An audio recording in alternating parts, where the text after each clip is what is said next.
నమస్తే మేడం, మీ పేరు? నా పేరు జ్యోతి యాదవ్. మేము అల్వాల్ సర్కిల్ నుండి వచ్చాము. మైనంపల్లన్న సైన్యం మేమందరము.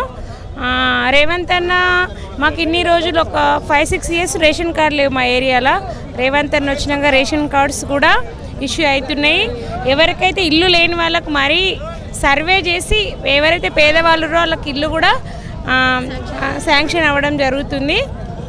చాలా హ్యాపీగా ఉన్నాం. మాకు ఫ్రీ బస్సులో కూడా చాలా హ్యాపీగా ఎవరైతే పేద మధ్యతరగతి మహిళలు ఉన్నారో వాళ్ళకి జాబులకు చిన్న చిన్న డ్యూటీలకు వెళ్ళి రావడానికి ఫ్రీ బస్ ఉండడం వల్ల చాలా హెల్ప్ అవుతుంది. ఇంకా రేవంత్ అన్న ముఖ్యంగా మా సంక్షేమ పొదుపు సంఘాలకి చాలా ప్రత్యేకత ఇస్తున్నాడు. వాళ్ళ మహిళా సంఘాలకి ఏదున్నా మహిళా సంఘాల ద్వారా పోతున్నాడు కాబట్టి మా మహిళలందరిది రేవంత్ అన్నకే సపోర్ట్ ఉంటుంది.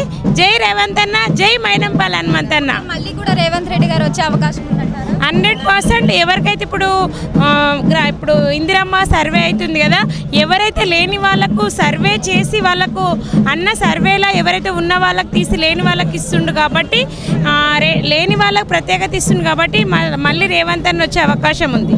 మరి బీఆర్ఎస్ బీజేపీ పరిస్థితి ఏమంటారు? అది మేము చెప్పలేము కానీ మేమైతే మైనంపల్లి అనే మనసులము. అన్న ఎక్కడుంటే అన్న కూడా ప్రజల మనసు, ఇది చెప్పగలుగుతాము. ఇక్కడ ఉన్న మహిళా సంఘాలు కూడా చాలామంది అల్వాల్ సర్కిల్ చాలా వందల మంది తరలి వచ్చాము. రేవంత్ అన్నదైతే మాకు చాలా అయితే. Subscribe us and press the bell icon for more interesting updates.